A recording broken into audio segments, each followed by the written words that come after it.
porque o povo de Deus, né, seu rebanho, suas ovelhas devem andar em rebanho. Eu gostaria de ler alguns anúncios especiais antes da palavra. Os nossos cultos, então, eles continuam, né, online, por enquanto, pelo Facebook, paralelo a esse retorno gradual, né, nós ainda não voltamos com o Ministério Infantil, mas aguardamos em Deus uma direção, né, para isso.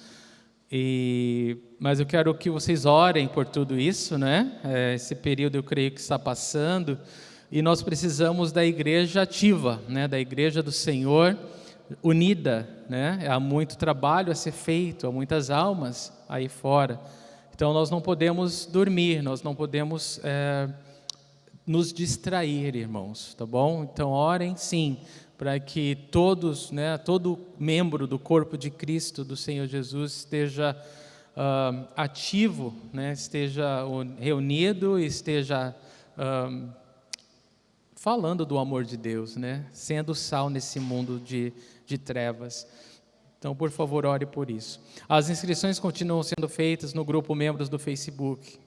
E, por enquanto, nós temos um número limitado, né, de 60 pessoas. Oração online, toda terça às 8 horas, eu peço que todos participem, é um tempo maravilhoso, muito, muito abençoador, né? Então, por favor, do conforto da sua casa, você pode orar junto com a igreja. A comunhão online na quinta-feira às 8 horas também é uma bênção tremenda, a gente rumina a palavra de domingo e ao cada um compartilhar aquilo que o Senhor falou, todos são abençoados, né? Então, e a palavra ela ainda se aprofunda ainda mais no nosso coração. Então, não perca essa oportunidade. Clube de leitura das mulheres aos sábados às 6h30. Perdão? É 5 horas. Então tá. Então agora mudou. É 5 horas. Obrigado. Então 5 horas o clube de leitura das mulheres todo sábado, certo? Muito bem. As contribuições, elas são feitas no Banco Bradesco, agência 0537, conta corrente 120-124-7. As cestas básicas você pode trazer agora para cá, para a igreja, aos domingos, ou você entra em contato com o Walter. O Ministério Infantil, você pode acompanhar os estudos dos pequenos, né, online também.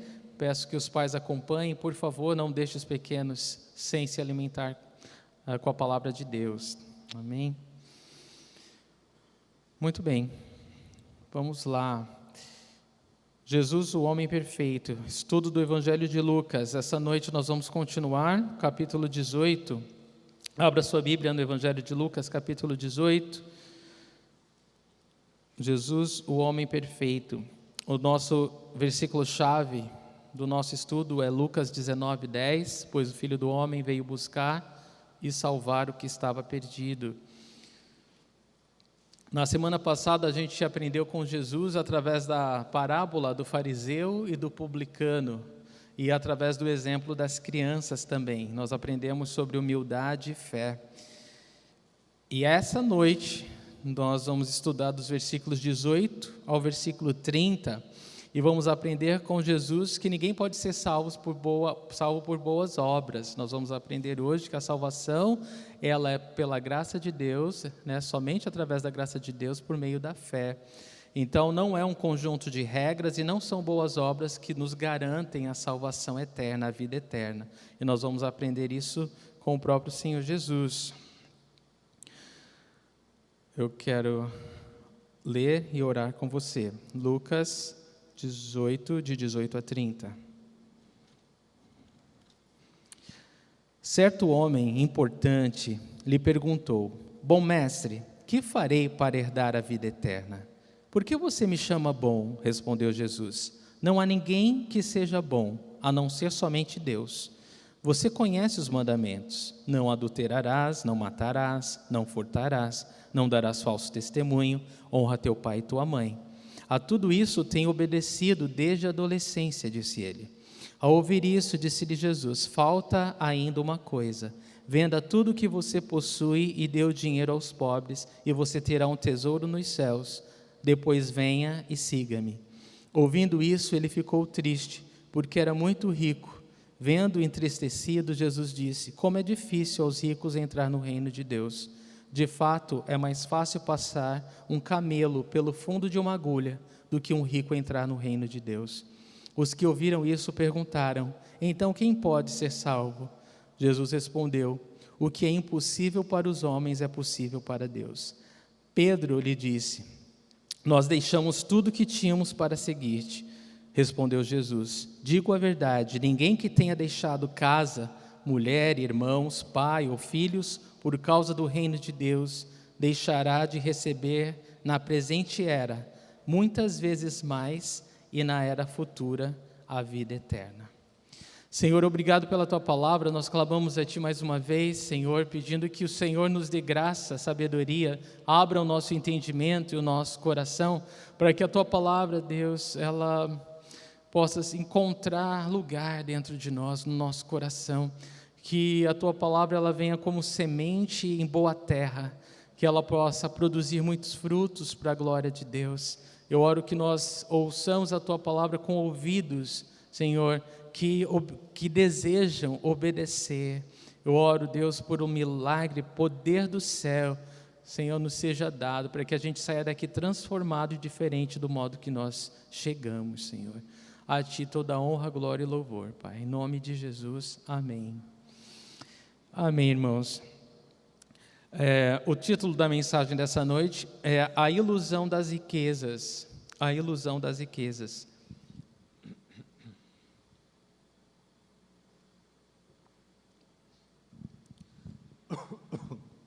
Perdão. Essa passagem nós vamos dividir em alguns tópicos, tá?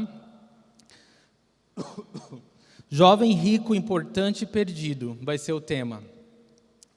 Perdido em sua visão de Cristo, dos versículos 18 e 19. Perdido em sua visão do pecado, versículos de 20 a 21. E perdido em sua visão da salvação, versículos de 22 a 30. Essa é a passagem, irmãos, que talvez seja a única pessoa nos evangelhos que chegou aos pés do Senhor Jesus e saiu pior do que quando chegou. Talvez seja o único, e isso chama a nossa atenção para essa história, né?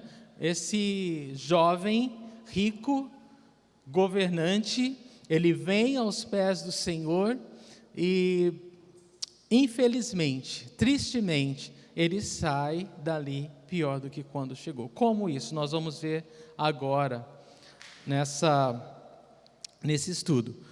É importante lembrar que esse jovem ele tinha muitas coisas ao seu favor. Por exemplo, ele era um homem moral, ele era um homem religioso, ele era um homem sério, ele era um homem disciplinado. Então veja quantas qualidades esse homem tinha, esse jovem tinha. Contudo, ele se recusou a seguir Jesus e seguiu o seu próprio caminho. A palavra fala muito entristecido. Então, apesar dele ter vindo a Jesus, a pessoa certa, e ter feito a Jesus a pergunta correta e ter tido a resposta correta, ainda assim ele tomou a decisão errada. Veja só. E por que ele tomou essa decisão errada? Porque ele amou mais as riquezas desse mundo do que a Deus. Simplesmente por causa disso. Então, esse foi só uma introdução. Versículo 18. Certo homem importante lhe perguntou: bom mestre, que farei para herdar a vida eterna? Então esse homem importante que Lucas descreve para nós, ele aparece no Evangelho de Mateus e aparece no Evangelho de Marcos, e Mateus fala que ele era um jovem. Então ele era alguém muito jovem para ter chegado onde ele chegou, né, tão cedo. Então ele era rico, importante, jovem, um líder talvez, ou um governante, era alguém notável entre o povo, para Lucas falar importante, e a gente não sabe se na área da religião ou na área da política, mas era alguém que todo mundo conhecia e admirava, por ser tão jovem e ter alcançado um sucesso, né, tão grande. Então, esse homem que nos é descrito pelos evangelhos, ele chega a Jesus com essa frase: bom mestre, que farei para herdar a vida eterna? Uma coisa é muito legal, ele está preocupado com a vida eterna. Poucas pessoas hoje, elas se preocupam com a vida eterna, não é verdade? Poucas pessoas hoje, elas realmente estão interessadas em como ser salva, em ir para o céu. As pessoas, elas estão totalmente cegas espiritualmente e, na verdade, pouquíssimo interessadas sobre a vida espiritual. Mas esse homem, ele vem com essa pergunta no coração. Mas tem um problema nesse versículo. Ele fala para Jesus, bom mestre. Por que isso é um problema? Jesus, ele vai sondar o coração desse jovem, né, nos próximos versículos, porque é sabido, né, naquela época era sabido que ninguém falaria para um rabi, bom professor, ou bom mestre, né? Não, porque o título bom, ele era guardado pelos judeus somente para Deus, porque bom aqui significa totalmente bom, completamente bom, sem pecado algum. Então, quando esse jovem, ele vem para Jesus e fala, bom mestre, que farei para herdar a vida eterna? Se ele realmente sabe e acredita quem Jesus é, perfeito, não é? Perfeito, não teria nenhum problema na pergunta dele, porque ele está reconhecendo a divindade de Jesus, ele está reconhecendo que Jesus realmente é bom, porque Jesus é Deus. Mas Jesus, ele vai sondar o coração dele, e é por isso que é um problema. Ele estava simplesmente falando da boca para fora. Ele não estava de verdade acreditando em quem Jesus era. Na verdade, ele estava sendo muito hipócrita, na verdade, ao falar que Jesus era bom mestre, se ele não acreditava quem Jesus era. Bom, mas de alguma forma ele chega até Jesus, talvez para que Jesus validasse, né, o seu sucesso e o seu êxito, a sua performance espiritual, né? Mas ele vem até Jesus. E é importante ver como Jesus, ele vai dar a esse jovem a chance de poder repensar, de poder confiar nele, de poder sair dali realmente restaurado, né, salvo. Mas vamos ver o que acontece.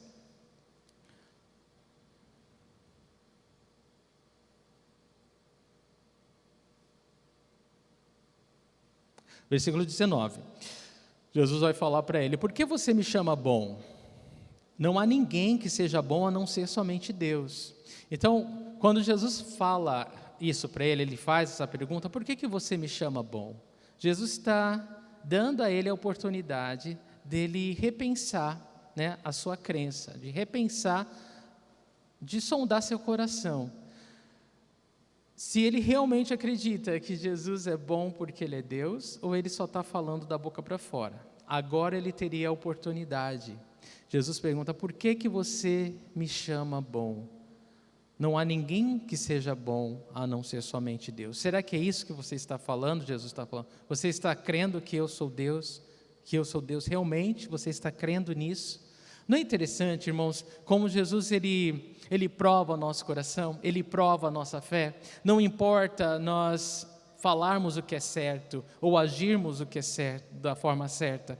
Ele sonda o nosso coração procurando lá dentro alguma essência, alguma substância, alguma coisa verdadeira, alguma coisa, alguma devoção, alguma fé. E ele buscou no coração desse jovem. E Jesus, então, de nenhuma forma ele estava negando quem ele era, mas, ao contrário, ele estava afirmando quem ele era. Ele simplesmente queria que esse jovem tivesse certeza do que ele estava falando. Mas, infelizmente, esse jovem, ele não sabia quem Jesus era. Ele, na verdade, tinha um entendimento totalmente distorcido de Jesus.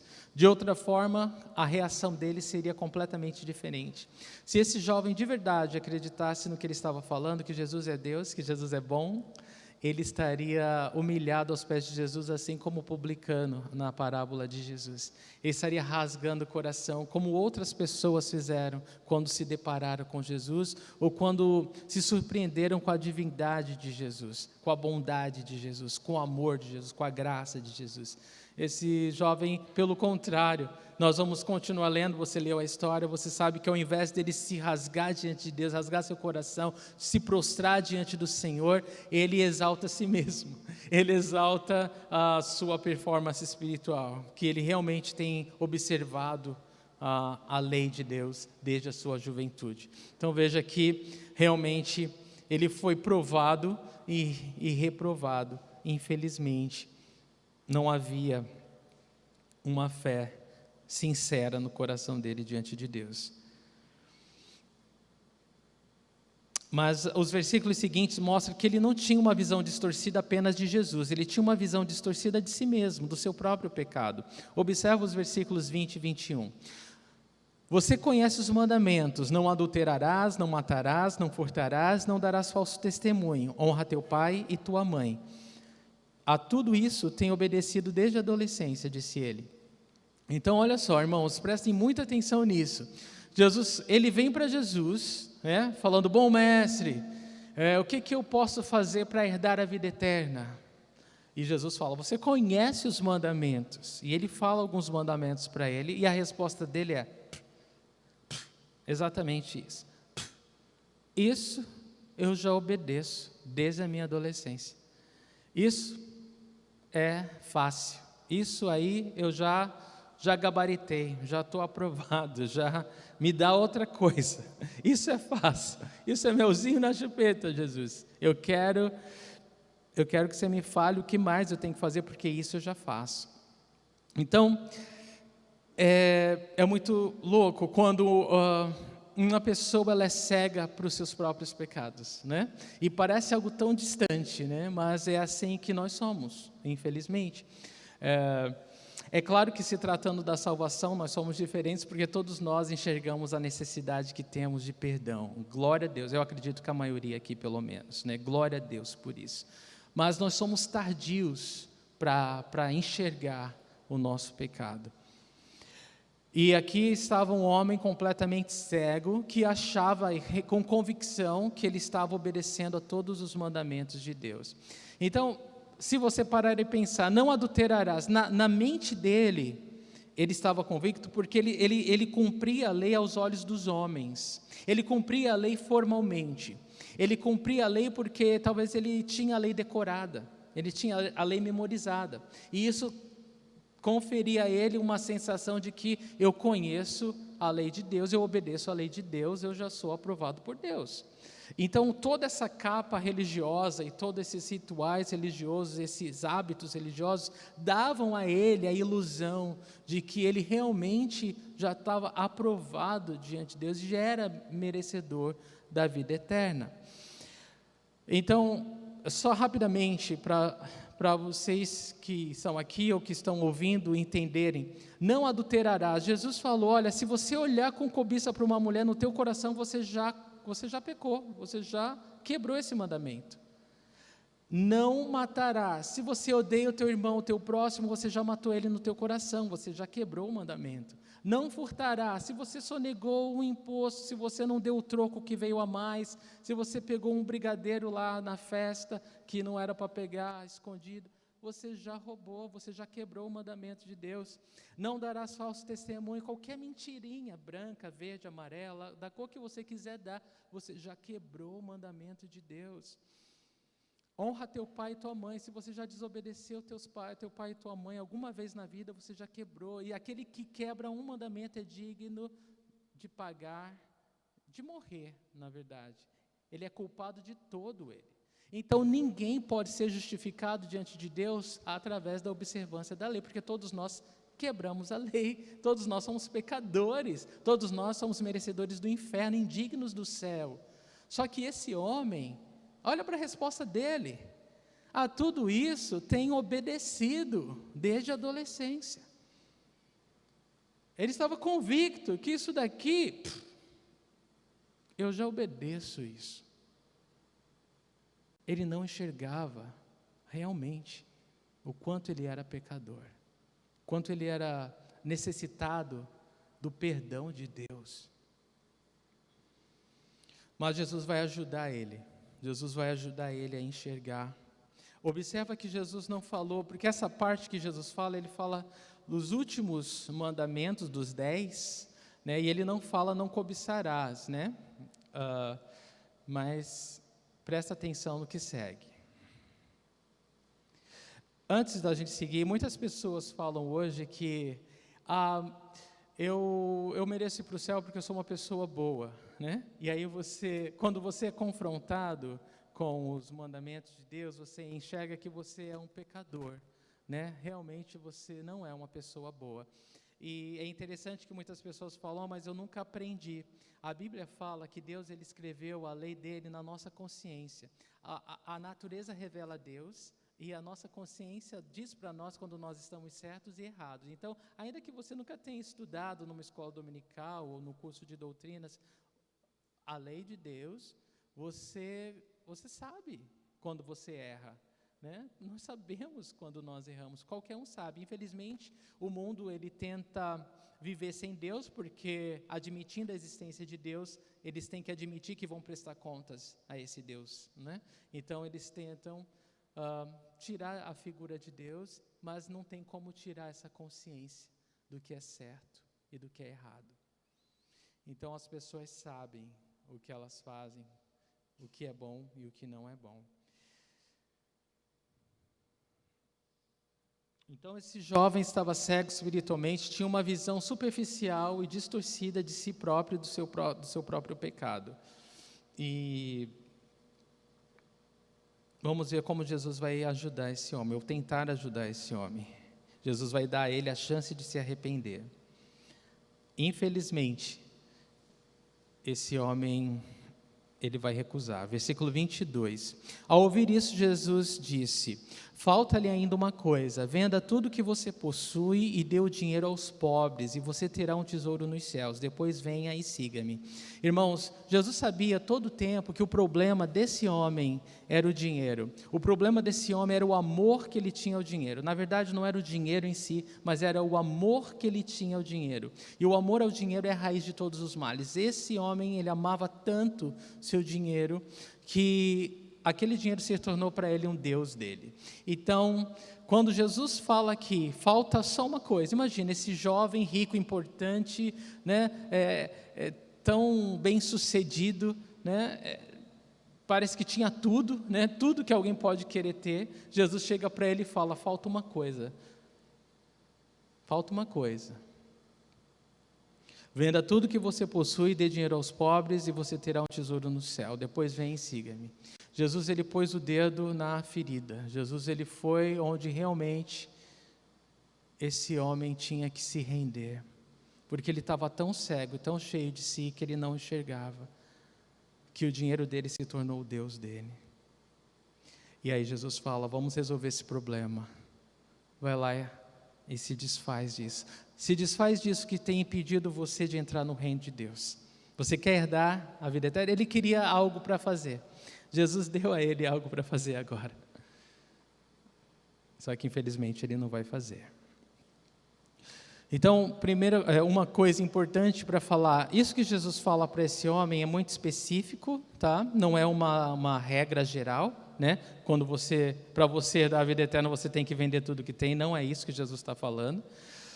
Mas há uma aplicação também, né? Há uma aplicação no sentido de que aquilo que está impedindo você de crer em Jesus ou de ter comunhão com Deus deve ser cortado da sua vida.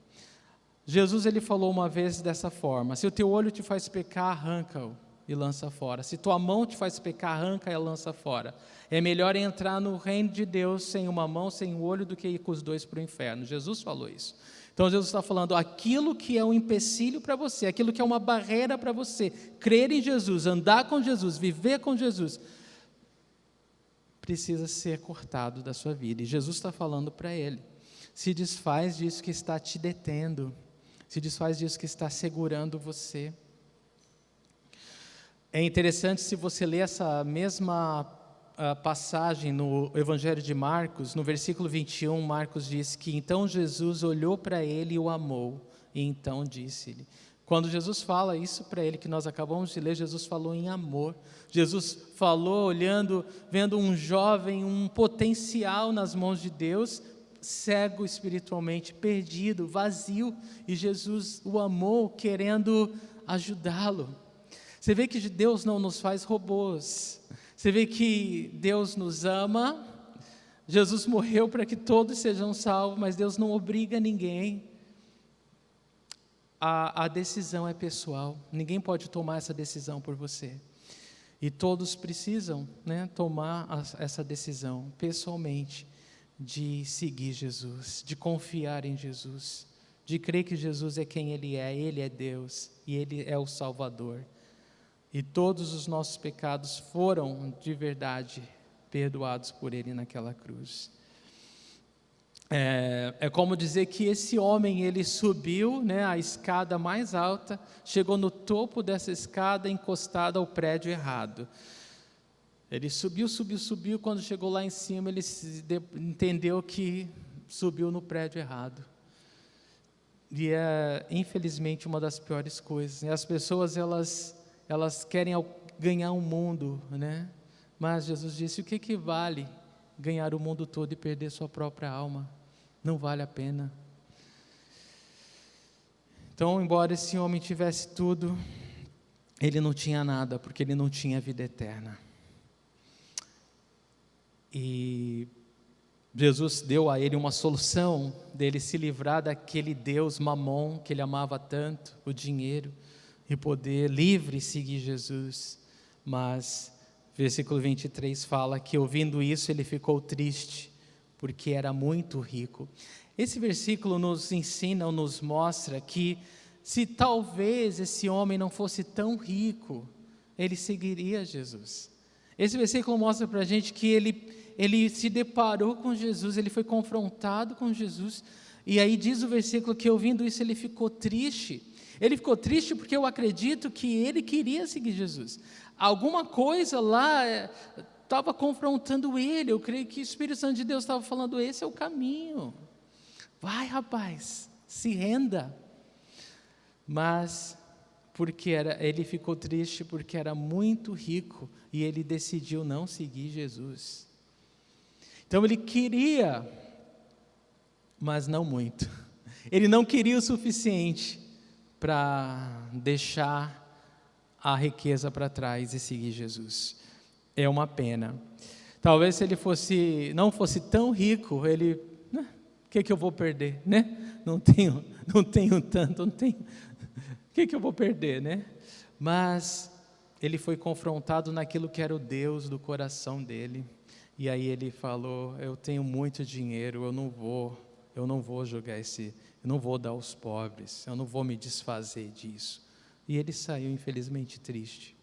Que triste, Rico e tristeza, parece até um paradoxo nos nossos dias. Mas tem tantos ricos que se matam, tantos ricos em depressão, tantos ricos que não são felizes, tantos ricos com medo, inseguros, não conseguem viver.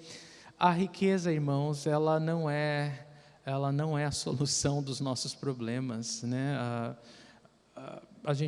A gente pensa que a pobreza é o problema, e nós somos induzidos, treinados, com a mídia a pensar dessa maneira, mas não é isso que a Bíblia nos ensina. Independente do que nós temos, a nossa real alegria está no Senhor Jesus, a vida eterna está nele. Tudo isso aqui vai passar, tudo isso aqui vai queimar um dia. É tolice do homem se achar melhor que o outro por ter alguma coisa, é tolice do homem pensar que nós temos uma segurança numa conta bancária, que de um dia para a noite some tudo, fica preso, tiram, perdem. É tolice do homem se agarrar na incerteza das riquezas. E Jesus, ele repete esse tema por toda a Bíblia. Então esse jovem, ele sai triste. infelizmente. 2 erros que a gente não pode cometer com essa instrução. Primeiro deles é acreditar que todo mundo tem que se desfazer de tudo para realmente agradar a Deus, né? Não, Jesus foi específico com ele porque aquele era o problema dele, o dinheiro era o Deus deles, mas talvez para nós, Jesus falasse outra coisa. Jesus falaria: qual é o seu Deus? O que está ocupando o primeiro lugar na sua vida? Para que você está vivendo? Qual a tua razão de vida? O teu objetivo na vida é você mesmo? Talvez seja o seu ego, talvez seja realmente dinheiro, talvez seja o trabalho, talvez seja, não sei, pode ser uma coisa boa também, casamento, esposa, filhos, né? Pode ser sei lá, qualquer coisa, pode ser qualquer coisa que te impeça de ter um relacionamento verdadeiro com Deus. Isso pode estar sendo o seu Deus. O outro erro é acreditar que isso não se aplica a ninguém, né? E geralmente as pessoas pobres pensam assim: isso não é para mim, né? Não tenho dinheiro. Isso aí é para quem é rico, que Jesus está falando. Você sabia que essa ilusão da riqueza, às vezes, ela pode ser maior no coração de um pobre do que de um rico? Porque nós temos essa ilusão, né? O ser humano, ele se ilude muito facilmente de que dinheiro é tudo, dinheiro é a solução de todos os seus problemas, e sem querer eles atribuem ao dinheiro o lugar de Deus em suas vidas. E enquanto eu estudava, eu pensava que quantos de nós, né, tem dificuldade de abençoar o outro, de dividir o que tem, de ofertar e de fazer tantas coisas. Por quê? Porque ama o dinheiro também. Porque o dinheiro está sendo idolatrado, sim, como Deus. É algo que você se apega, que você tem medo de se perder. Como se você não confiasse quem proveu esse dinheiro. Como se você vivesse independente da fonte de toda a provisão, que é Deus. Então, a gente tem que parar e pensar se o nosso coração não está tão iludido como o desse jovem. Talvez mais, talvez menos, mas a gente tem que sondar nosso coração.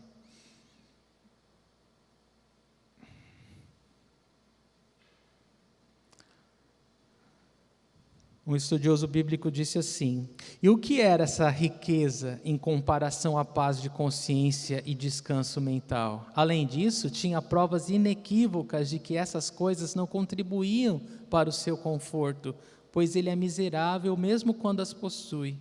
E assim será cada alma que coloca bens materiais no lugar do Deus Supremo. Então, irmãos, não importa se a gente é rico ou pobre, se a gente colocar o nosso coração na incerteza dos bens materiais, nós estamos cometendo o mesmo erro.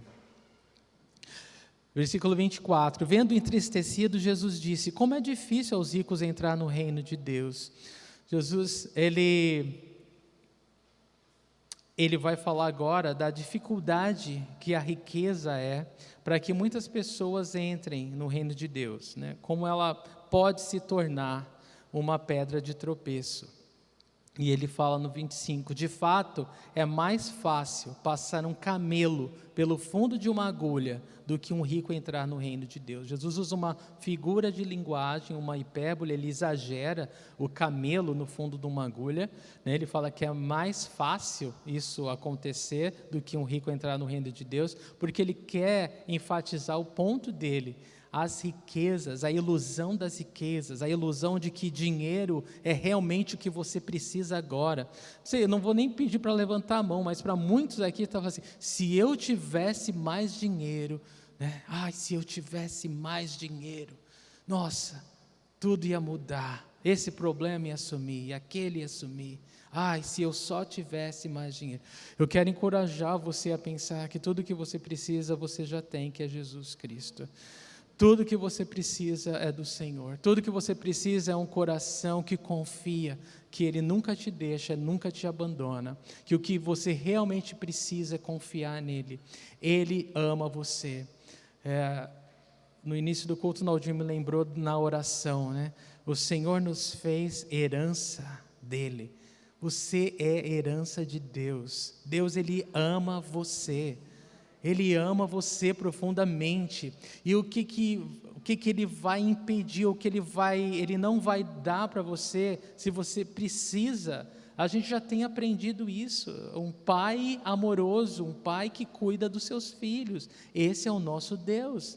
Então, irmão, eu quero lembrar você sim, o que você realmente precisa é confiar no seu Deus.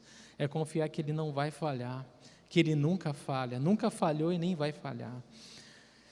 Então, Jesus, Ele enfatiza isso. Por quê? Porque o dinheiro, ele pode ser uma grande pedra de tropeço. As pessoas, elas procuram mais o dinheiro do que a Deus. As pessoas, elas confiam mais no dinheiro do que em Deus. As pessoas, elas vivem muito mais para o dinheiro do que para Deus. Então, Jesus falou, isso é uma ilusão. Jesus está ensinando todos nós, ricos e pobres, que isso é uma ilusão. É mais fácil um camelo passar pelo fundo de uma agulha do que um rico entrar no reino de Deus. Mas é claro que a gente sabe, existem muitas pessoas ricas que têm dinheiro, que são bons administradores, bons mordomos e que administram perfeitamente esses recursos, não deixando que nada daquilo ocupe o lugar de Deus no seu coração. Tá? E a Bíblia, ela nos dá prova disso. Abraão era rico, Davi era rico, Salomão meio que se perdeu no final, mas foi usado por Deus, era rico. José de Arimateia, super rico. Então, Barnabé, super rico, né? E essas pessoas temiam a Deus, amavam a Deus e nunca deixaram que o dinheiro ocupasse o lugar de Deus no coração delas. Então, Jesus, ele não está falando que o rico não pode ser salvo, mas que a riqueza, ela pode ser uma grande pedra de tropeço e impedir que muitos sejam salvos. Então, e é interessante que, ouvindo isso, a resposta foi a seguinte: os que ouviram isso, versículo 26, perguntaram, então, quem pode ser salvo? Na mente do judeu, irmãos, o dinheiro era sinônimo de bênção. Então, aquela pessoa que tinha muito dinheiro era muito abençoada. Infelizmente, muitas pessoas ensinam isso erroneamente, porque não é isso, né? Não é isso que a Bíblia ensina. Mas aqueles homens que ouviram isso, seus discípulos, eles ouviram Jesus falar isso, falaram, estamos perdidos. Se para o rico é difícil ser salvo, o que se dirá de nós? Porque na mente dele, o rico é super abençoado por Deus. Se o rico que é abençoado por Deus não pode ser salvo, o que vai sobrar de nós, né? Pobre ralé. E aí, Jesus, ele vai corrigir, claro, esse pensamento. Porque não é a questão de ser rico ou ser pobre, é a questão de confiar nas riquezas. 1 Timóteo 6, de 9 a 10, fala para nós o seguinte: os que querem ficar ricos caem em tentação, em armadilhas e em muitos desejos descontrolados e nocivos, que levam os homens a mergulharem na ruína e na destruição. Pois o amor ao dinheiro é a raiz de todos os males. Algumas pessoas, por cobiçarem o dinheiro, desviaram-se da fé e se atormentaram com muitos sofrimentos. Então, esse não deve ser a busca do nosso coração, né? A busca do nosso coração é Jesus está no centro da vontade dele.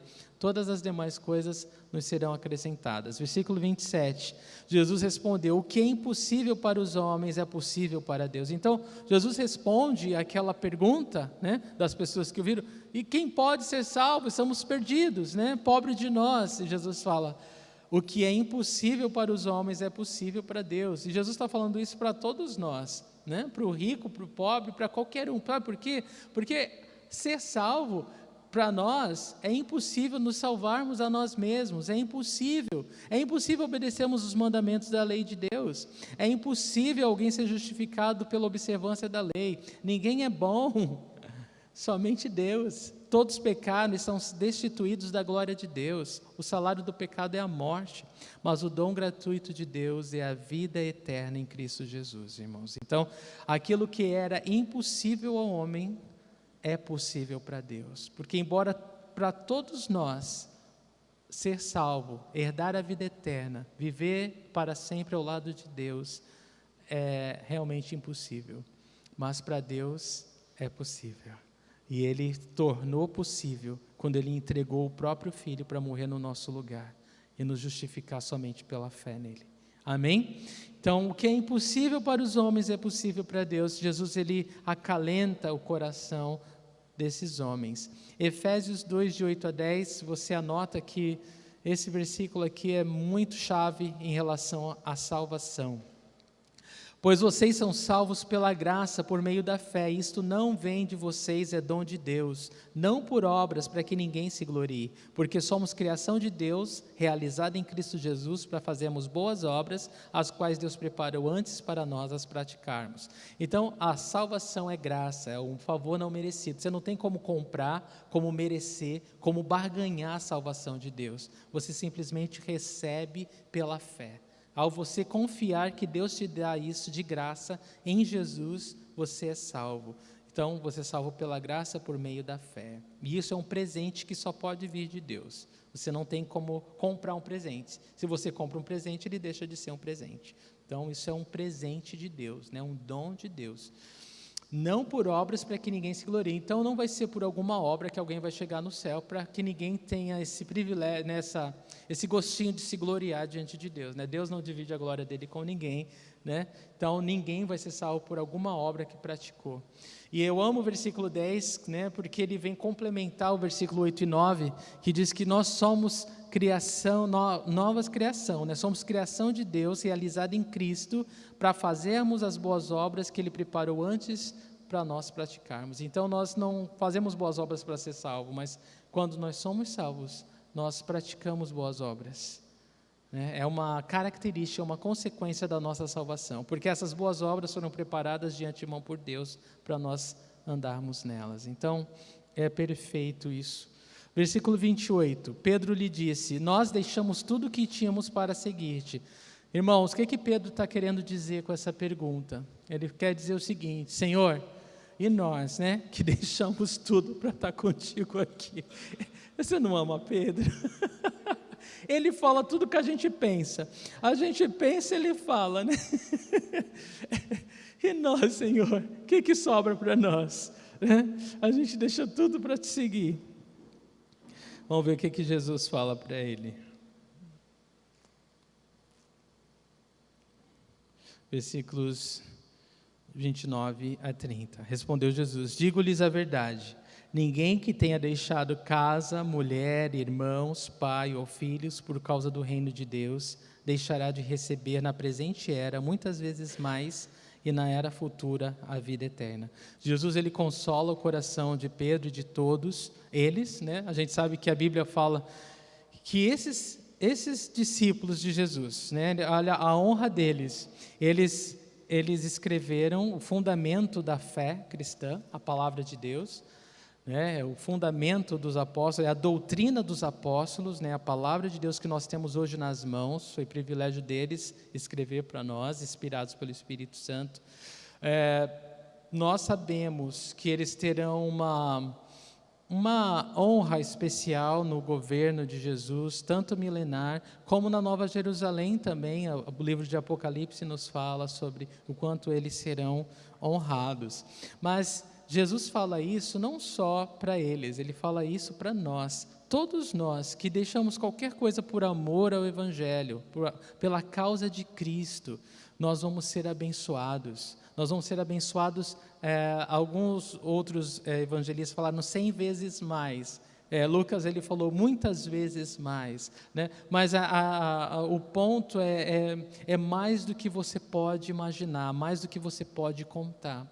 Qualquer coisa que você faça por obediência a Jesus, por amor a Jesus, é promessa do Senhor que você vai receber 100 vezes mais nessa vida, nessa terra, e a vida eterna, né? Na era vindoura, que é quando Jesus voltar, ou nós partirmos, né? Mas Jesus, ele conforta os nossos corações, porque realmente vale a pena confiar em Jesus. Ninguém se arrepende de confiar em Jesus, de confiar em Deus. E, irmãos, ninguém ganha de Deus no dar, ninguém ganha. Às vezes a gente pensa, poxa vida, olha que sacrifício eu fiz, né? Olha o quanto eu deixei, olha o quanto eu sei lá, contribuí, olha o que Deus fez através da minha vida. Mas a gente precisa lembrar que nunca nós vamos ganhar de Deus no dar, nunca. É isso que Jesus está enfatizando para nós. Ele nos dá abundantemente mais, além daquilo que pedimos ou pensamos, irmãos. E é essa promessa que Jesus termina essa passagem falando. Ninguém perde de Deus no dar. E, irmãos, você sabe o que Jesus está falando? Quando o Espírito Santo toca o teu coração para abençoar alguém, vamos dizer com uma quantia ou com alguma coisa que você deve fazer pela pessoa. Há uma alegria muito maior no nosso coração por poder ser usado por Deus como um canal para abençoar o outro, do que o outro mesmo, né, que foi abençoado. A pessoa fica feliz, ela sabe que foi Deus, foi resposta de oração de Deus, ela se alegra em Deus, isso traz glória para Deus, mas abençoa muito mais o nosso coração, né? Por nós podermos ter sido sensíveis à voz do Espírito Santo e obedientes. Então, é só um exemplo de quanto essa 100 vezes mais, ela pode ser traduzida. Alguém escreveu esses muitas vezes mais da seguinte forma: alegria no Espírito Santo, paz na consciência, convicção do amor de Deus, contentamento, que é uma coisa que falta tanto nos nossos dias. A pessoa está contente, estado de espírito satisfeito. Como é bom, irmãos, a gente estar no centro da vontade de Deus, obedecer à vontade de Deus e ser usado, né, do modo que Deus deseja nos usar. Então Deus, Ele se move nos nossos corações, Ele se move em nós como igreja do Senhor, para nós fazermos a vontade dEle, outros poderem conhecê-lo e serem salvos, e serem transformados também. Uma coisa é certa, né? Ter a mente e o coração de um abençoador vai sempre nos ajudar a não corromper o coração com a ilusão das riquezas. Se você cultivar no teu coração um coração que se alegra em dar, em abençoar, em contribuir, em levantar o outro, ser a mão de Deus, isso vai guardar teu coração da corrupção e da avareza e do amor ao dinheiro, né? Principalmente, né? Dessa ilusão que a riqueza, que o dinheiro ela cria, né, na nossa mente, no nosso coração. Amém? E lembrei aqui que Jó, ele passou pelas tribulações e recebeu, né, muito mais aqui. E a gente sabe que tudo que nós fazemos para o Senhor é uma recompensa eterna. A gente pode ter certeza disso. Eu quero terminar com essas últimas frases, tá? Esse jovem rico, esse jovem governante aqui, ele é um alerta de Deus para todas as pessoas, né, que querem uma fé cristã, né? Eu quero Jesus, mas não querem mudança na vida. Eu quero Jesus, eu gosto de Jesus, mas não mexe no meu estilo de vida, mas eu não quero ser transformado. Eu quero dizer para você que Deus te ama muito para você vir como você está. E Ele te ama muito, muito, muito, para não te deixar como você está, para poder transformar você, para poder realmente te dar um novo coração, uma nova vida e usar a tua vida para a glória de Deus. Jesus, Ele pode não ordenar todos os pecadores a vender tudo que tem e dar aos pobres, mas com certeza, irmãos, Ele vai colocar o dedo dEle, de convicção, na área da nossa vida, em todas elas, mas principalmente naquelas que nós estamos amando mais do que a Deus. Então, esteja preparado e seja aprovado quando você for testado. Não faça como esse jovem que saiu dos pés do Senhor mais triste do que chegou. O desejo de Deus é nos abençoar. Simplesmente se renda e clame a ajuda de Deus. O Senhor, Ele nos deu o Espírito Santo para que Ele possa nos ajudar na caminhada e nos carregar quando a gente não tem mais força. Então, qualquer clamor do teu coração é importante aos ouvidos do Senhor. Amém? Vamos ficar em pé e vamos o agradecer. Pai, obrigado pelo teu infinito amor, obrigado pela tua palavra que nos confronta e nos purifica, Senhor. Obrigado porque teu Espírito Santo, Senhor, ele nos ensina a te seguir, Senhor, a confiar no Senhor. E nós queremos crescer, Deus. Eu peço que, como igreja do Senhor, como membros do corpo de Cristo, todos nós estejamos ansiosos, ávidos por crescimento espiritual. Não nos deixa, Senhor, continuar como estamos, Senhor, acomodados, ó Deus. Eu penso, ó Deus, nessa quarentena, Deus, eu penso nesse tempo que toda essa vida, né, de igreja em comunhão foi limitada. Eu peço, Deus, que o Senhor gere novamente nos corações um desejo de comunhão, um desejo de estar junto, um desejo de orar ainda mais fervorosamente, um desejo, Deus, de estar mais focado na Tua Palavra, se alimentando, estudando, do que antes, Senhor, porque os dias são maus, ó Deus, e nós vivemos, ó Deus, em dias em que tem sido de muitas aflições, Senhor. O Senhor já nos alertou, Deus, que no mundo teríamos muitas aflições, mas que nós poderíamos ter bom ânimo, porque o Senhor venceu o mundo. Então eu oro, Deus, que o Senhor dê esse bom ânimo nos nossos corações e nos ajude, Deus, a exortar os outros, a encorajar os irmãos, a não desistirem, a não desfalecerem, a levantarem a cabeça, a olharem para Ti, Senhor Deus, a confiar no Senhor. Deus, remove para longe, Deus, de cada coração, de cada mente presente que está nos ouvindo, essa confusão, Senhor, essa confusão desses últimos dias, desses últimos tempos, Senhor. Senhor, que todo o plano do inimigo seja frustrado em nome de Jesus, Senhor. Exalta o Teu nome, Senhor, no Teu povo, na Tua igreja, Senhor. Nos guarda para que não sejamos uma igreja apóstata, Senhor. Oh, meu Deus, eu clamo o Teu nome, Senhor. Vem sobre nós com o Teu Espírito Santo, Deus. Ó Deus, eu oro, Pai, e eu Te agradeço em nome de Jesus Cristo. Amém.